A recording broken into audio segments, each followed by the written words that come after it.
Hey, does this describe you? Because if you're one of those Ryan Gosling little sad boys, it does. Just watch the video. Even if you're not, tell a friend, they're hurting. A better you starts today.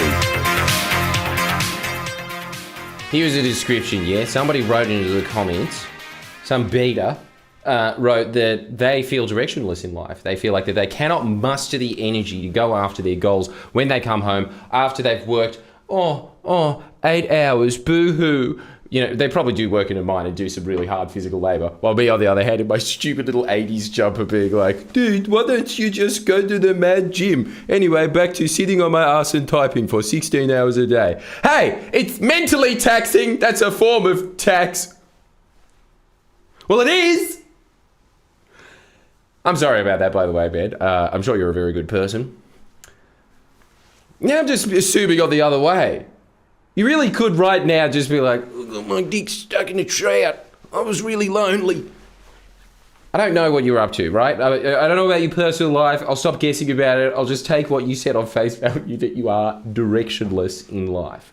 Now, let's just acknowledge this first. When you are directionless in life, I don't know why I put that in inverted commas. You probably are directionless in life.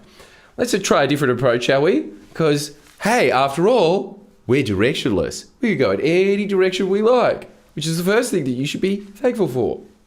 You can go anywhere. People are always saying when they're in a directionless mode, they've just got this feeling of, because of the choice paralysis when you go to the supermarket. Oh, there's so many different flavours of CC's chips.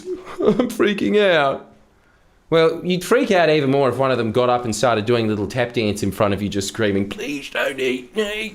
And how many of you, right in the comments, would buy that specific packet of chips? I don't know, just seems a little jumpier than the rest. Yeah, well, anyway, sorry to just keep lingering around your pain, man. But that's the first positive that you have to know when you're in these directionless modes in life, which is that if you are directionless, that means that you don't need to go anywhere, or you can go anywhere and it's all fine because you're the one setting your own destinations and you have set destination unknown. So that's a fun little adventure in itself. The only way you can lose out in that, I suppose, is to just keep doing the same thing that you're doing, even if you change your life slightly. Even if you adopt one more thing like, oh, hey, please don't do this, by the way, I think it's lame, but hey, I'm going to start my old D&D group together. I'm just trying to be relatable to what I think millennials like on the net. D&D for Darude, Sandstorm, Dallas, the show. That's what it stands for, right? Surely. Darude, Sandstorm, and Dallas, anyone? Well, that's number one. Number one, you should stop beating yourself up about being directionless. And why? Why should you stop beating yourself up for being directionless? Well, that comes up to number deuce. Because in number deuce, the reason that you are in that directionless mode is because you are in what, I don't even know if I've ever said this before in this. This is insane that I've done 400 videos on this channel and I've never gone through this concept once, which is the seasons. Jim runs the seasons, first tier of Jordan Shanks. Signed up for a video. That's what Jim wrote. It's available to you. The Tony Robbins tier is 3, Ray Dyer is 2. Sign up. You get more reminders like this so I can kick you out of your directionless little ass and be like, go over this way. And then you can just hop along like some little 3-legged dog being like, And I'm the Thailand corner store open being like, no, that's my bottle of Pepsi. Get out. So that's what you get. You get kicked up of the bum like you're a sad, starving dog. I'm the Thailand guy, okay? Don't forget, me. So, that's the second thing that you should be really, really happy about, which is everybody goes through this. Those are the seasons of life. And those seasons of life just keep reflecting out into generations as well. The classic, weak men create bad times create strong men create good times create weak men. 4 seasons. You're probably just in autumn. Winter is when something bad happens, like, oh no, my pet goldfish. I had it for 2 weeks. Now I'm going to be depressed for the rest of my life. That's your winter. Your autumn is what you're kind of describing. That thing where you're just being like, and I've Got something to warn you about, buddy. This is what you should be scared about when you come to this. It's just... Winter's coming. Copyright. I'm the first person who ever thought of that. Winter is coming. Winter always follows autumn. Autumn is always that stasis mode of your life where you're just sitting there being like, nothing's happening. Everything sucks. This is so lame. I suppose I've got no one to blame but myself. Nonetheless, I will continue to externalize it on everyone else. Everybody else is in a conspiracy to make me bored. When you are in that, it's only a matter of time before you get the winter. The good thing about winter is it kicks you up the arse because now you actually have to forage for food because you're just thinking like, oh shit, I need a jacket, baby. You're not getting this one. I'm never telling you where this one comes from. It's too annoying. The secret is mine. But that's what happens when you're in winter. That kicks you into modes of your life where you're just like, oh fuck, cave. You got to go find that. That's usually what happens. When the human brain is pressured, it will find a point where it thinks, all right, time to get into kick it into high gear. And then when you kick it into high gear, you get to go into your summers and springs. I can't really remember the difference between the two, but they're the positive ones, obviously. I mean, I like winter. I'm not sure many Russians do. It sounds pretty shit there. But in Australia, it's just it's not to be on fire, frankly. Yeah, so that's pretty much why you're in that mode now. You just need to understand, and it's actually really important for the rest of people out there to try and figure out of that jigsaw puzzle what the difference is, right? Like, which one of those seasons are you currently in? Oh, sorry. Spring is the one where you, like, reap, where things are just naturally good happening to you. Ironically, that was, I guess, the firebombing for me. That's where I got to reap. Well, afterwards, I suppose that was the winter. And then that came, and then the summer is when things started to start heating up a bit, obviously that's what happens in summer. But yes, the summer is where you're supposed to like just kind of relax, take it easy, sit around. Spring is where you just pick the fruits. Summer is just like, Then it moves into I've got the seasons wrong. But anyway, then it just sorry. Then it moves into autumn, and then that's when you just start being like, it sucks. Because what is happening in those stages of your life? Yeah, the winter forces you to just like, Then it goes into spring, and then in spring, what's happening there is that you are, getting fat and lazy off it. So you go into your summer and you're like, and then because you've been sitting there for so long, you just go, I'm bored, and that is when it just starts slowly tumbling into the winter of your discontent. That's kind of the cycle of life, of what happens with everything. It's pretty much just the law of familiarity in action. When you are used to what you have in your life, you get sick of it, and you're looking for new challenges. The problem is you aren't finding them, my friend. So you can sit there. It is natural to sit there in your autumn and wait for the winter to come, and it will. Or, like people that are good on the stock market, you prepare for the bear market. That's what I'm saying you should be doing. Because the thing is, just like the old, fairy tale myth, there is the grasshopper and there's the squirrel, and they both go into winter. It's just one dies. You're not going to do that, obviously, because it's just, we don't live in that kind of, our society is a little more advanced than a grasshopper and a cricket talking to it. Actually, now that I think about it, that's pretty damn advanced. Maybe they're the ones that have it all figured out.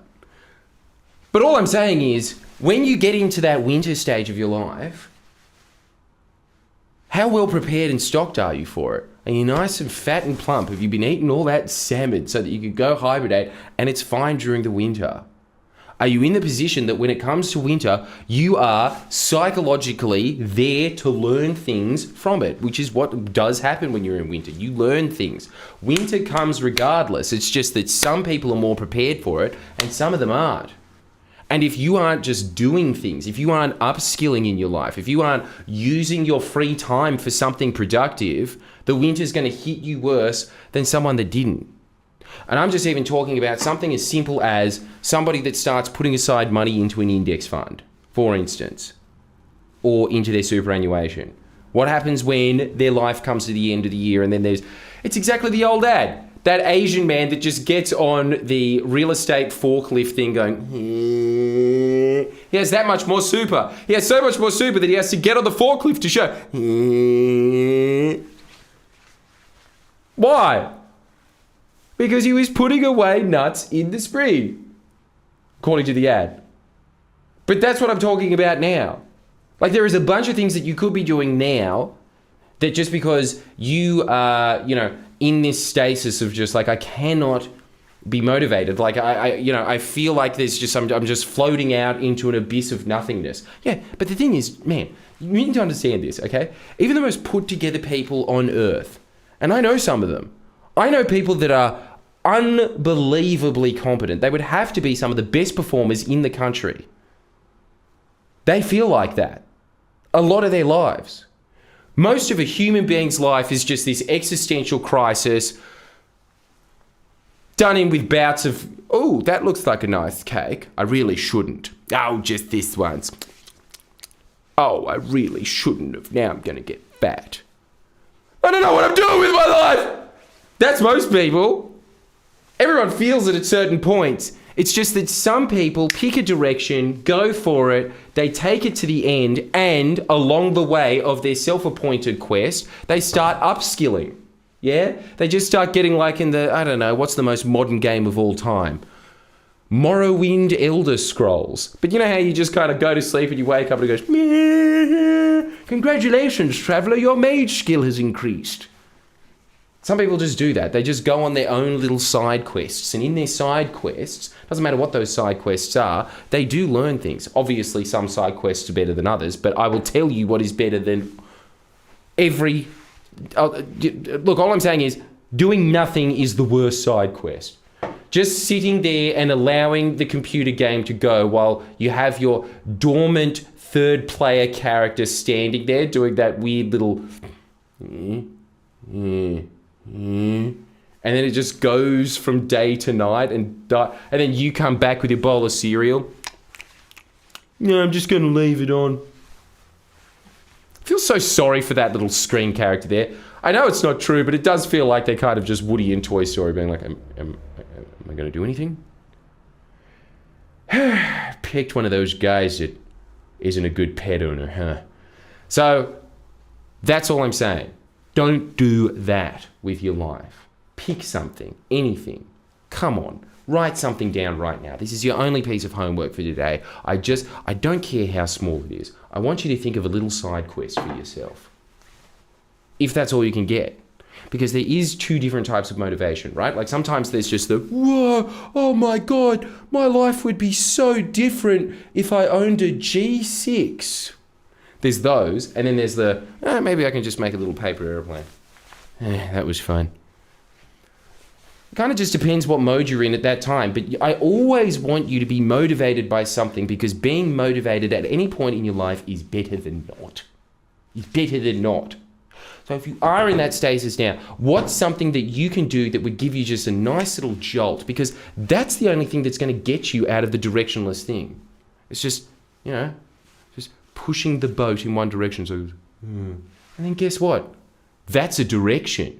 Anything at all. Let's just go with the basics. Do you want to get fit? Start on that. And you start on Jordan Shanks, because if you liked that, I can keep you on track daily at this point. I pretty much have one video for each workday coming out on this channel, minimum, if you include signing up to Jordan Shanks, where you'll be getting more of these. And you'll be getting way better insights than that, because I have the secret, unlocked motivation of endless motivation and behind a paywall. I'm telling you right now, if that little piece of advice doesn't endlessly motivate you for the rest of your life, maybe something else will, but I think that that's the winner. I honestly think that that is the master key, and you'll never know, you cheap fucks that don't sign up to Jordan Shanks. And, how's this for a tease? You're going to have to go up to 3 videos for that. Suck shit. But then everybody else, you are getting all of these other great pieces of advice if you sign up from the other ones to those two, because it's just 300 self-help books condensed. Bam, here's a good reminder for you. You need to hear that. This is you know what I've realized is the comment of Patreon. This is, if you could condense all of the Patreon comments, it's always just this. Thanks, Jordis. I needed to hear that. And you did. And you know it. And it costs nothing. If you aren't signing up to it, you're cheating no one but yourself. And you know it. And you should be ashamed. Anyway, positivity and all that. Find a direction.